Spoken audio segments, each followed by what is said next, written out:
Nous avons vu aujourd'hui sur les réseaux sociaux des images, des photos où des supermarchés sont pris d'assaut. La situation nécessite-t-elle vraiment cette panique? Absolument pas. Nous suivons au quotidien l'achalandage de ces magasins et l'approvisionnement de ces magasins. Nous avons de l'approvisionnement pour plus de 4 mois parce que nous sommes en préparation du mois sacré de Ramadan. Et donc, aujourd'hui, il n'y a aucune raison de paniquer, aucune. L'approvisionnement est là. Évidemment, au quotidien, nous avons des clients qui vont récupérer leurs marchandises au niveau des supermarchés et les supermarchés remplissent en même temps. Donc, de temps en temps, vous avez quelques minutes où vous avez la perception, et malheureusement, certaines photos sont prises dans ces moments-là, mais sachez véritablement que l'approvisionnement est là. Depuis l'apparition du coronavirus, les fausses informations se multiplient, les fameuses fake news. Est-ce que cette psychose n'est-elle pas aussi un virus qu'il faut combattre et soigner? Écoutez, combattre, c'est la responsabilité de tout un chacun. Nous pensons que dans ces moments où le monde entier a cette pandémie, ce n'est pas le moment de s'amuser avec des fake news. Je crois que la responsabilité de chacun est engagée et que nous avons notre pays à préserver et non pas à jouer avec ce type de fausses informations. Aujourd'hui, l'approvisionnement au Maroc est totalement assuré, avec une grande sérénité. C'est suivi par l'ensemble des départements, le ministère de l'Intérieur, le ministère du Commerce et de l'Industrie. Nous sommes tous impliqués, mobilisés, et nous vous disons très sereinement, il n'y a aucun souci à se faire de ce côté-là. Concernant l'impact économique du coronavirus, quels peuvent être les effets de la suspension des liaisons maritimes et aériennes avec des pays européens?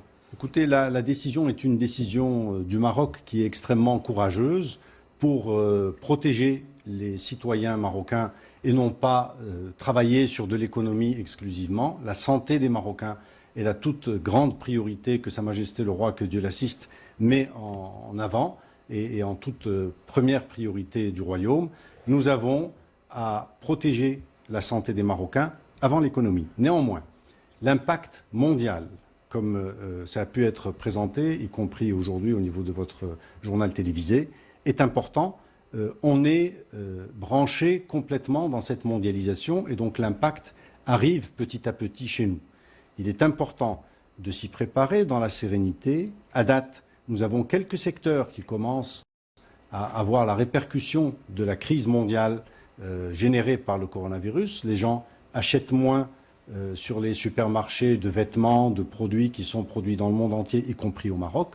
Donc nous allons avoir une période de décrue. Néanmoins, ce que nous avons constaté, c'est que la Chine, qui avait fermé ses portes pour l'approvisionnement des autres pays, qui est un poumon économique, un des poumons économiques mondiaux, depuis quelques heures, a changé de position et commence à réouvrir ses portes, à refournir à travers sa production, ce qui va avoir un impact important. Ce qui est important, c'est aussi que les consommateurs, nos consommateurs, sont touchés.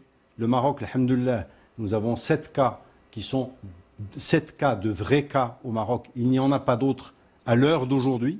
Il n'y a pas de... Et il y a des fake news aussi sur ces aspects-là. Nous suivons ça tous ensemble au quotidien. Donc nous avons cette chance dans cette pandémie de ne pas être touchés. C'est la raison pour laquelle Sa Majesté a décidé de protéger le Maroc des arrivées externes. Et concernant l'économie, eh bien, cette économie est mondiale, elle est mondialisée. Nous allons avoir quelques impacts et le gouvernement travaille d'arrache-pied pour accompagner les opérateurs et leurs employés de façon à traverser cette période-là. Nous commençons à percevoir un frémissement de la demande. Évidemment, elle va chuter et nous espérons qu'elle remontera le plus rapidement possible. Mais il faut être sérieux, raisonnable et serein. La prévention n'a rien à voir avec la panique. Quand on est dans un cadre de prévention, on n'est pas là pour paniquer, mais pour gérer la situation. Nous sommes dans de la prévention. Les écoles sont fermées pour de la prévention, non pas pour une pandémie qui a touché le Maroc entier comme d'autres pays. Eh bien, nous avons cette chance-là d'être dans une situation de prévenir plutôt que de guérir. Profitons-en de vivre cela dans la sérénité et dans la gestion de ce moment particulier. Moulay Al-Alami, ministre de l'Industrie, du Commerce et de l'économie verte et numérique, merci d'avoir répondu à notre invitation. Merci pour votre invitation.